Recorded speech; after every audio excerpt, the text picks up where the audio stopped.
Hey everybody, I am going to show you today how to make my version of a poppet pin or a box of poppet pins or voodoo doll pins. I don't actually use, I do not use voodoo doll pins or poppet pins for what someone maybe who's not in the craft would actually think of them being used for.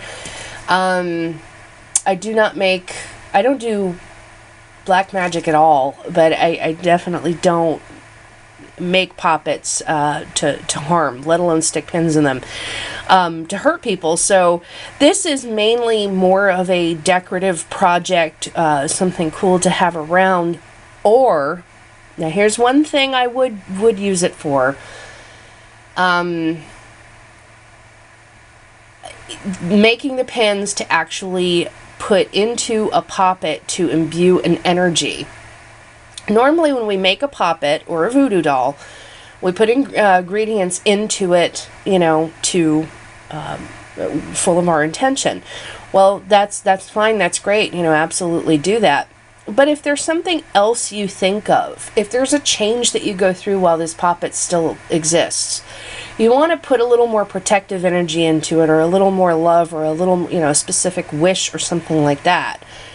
My idea is to actually take a pin that you've decorated and put specific intent into, and then put that into the doll. If you want to put a little love in someone's heart, right? Okay, well, let me show you how to do that kind of thing. Now, these are just regular sewing pins, straight pins. Okay, they got that little tiny head on them. Here's one with a little bit bigger. Okay, that one might not need like a bead at the top to hold everything on.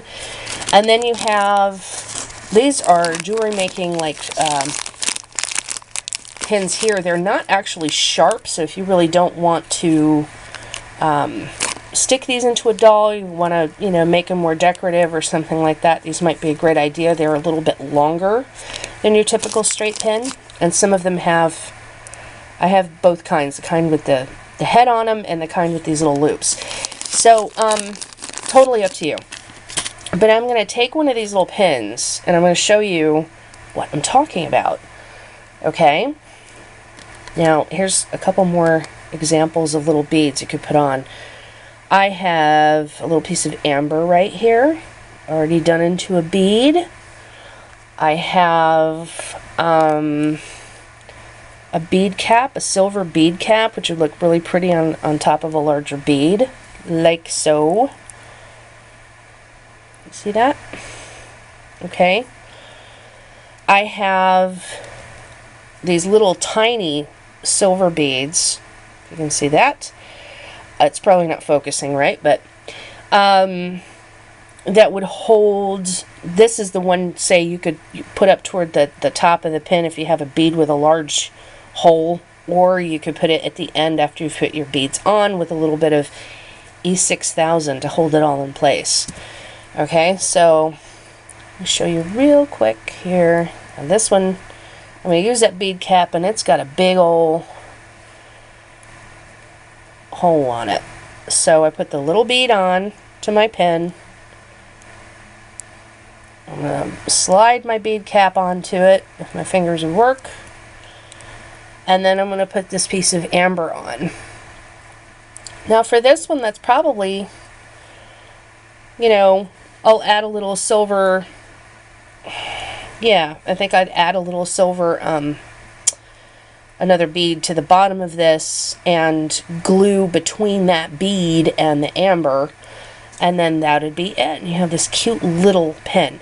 I think you can buy regular straight pins that are a little bit longer than this too, if you'd like to do that. Okay, you can either, when you're done making your pins the way you want, and by the way, like I said, if you want to, you know, give someone a little extra love or whatnot, these are rose quartz chip beads. Michaels. Okay. I usually just use these for regular old spells as the actual chips, but I love that they have holes if I want to make things with them.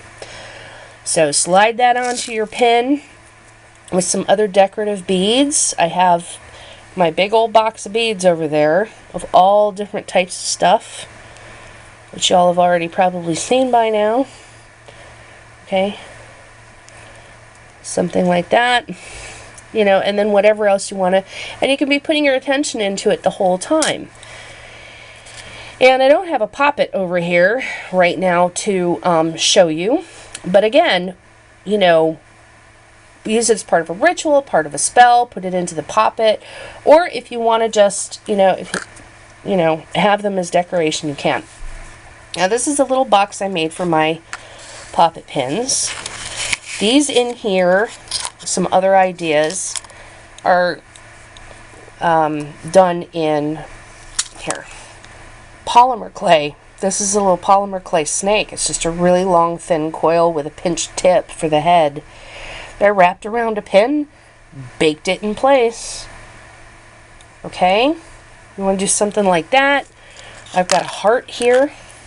I used the end of a paintbrush to sculpt it. It was, you know, nothing more, very quick. And I took one of these matchboxes. You can find these, you know, by the bunches at a dollar store.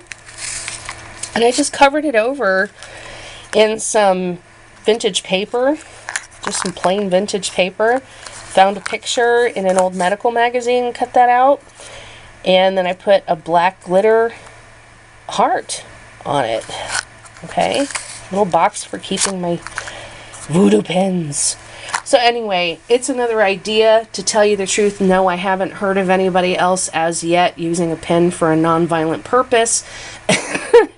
But so far it seems to work for me, and I like having things like that around. So anyway, if you like, give it a try. I hope this inspires you to make up something cool, again with beads. So y'all have a wonderful week. Bye.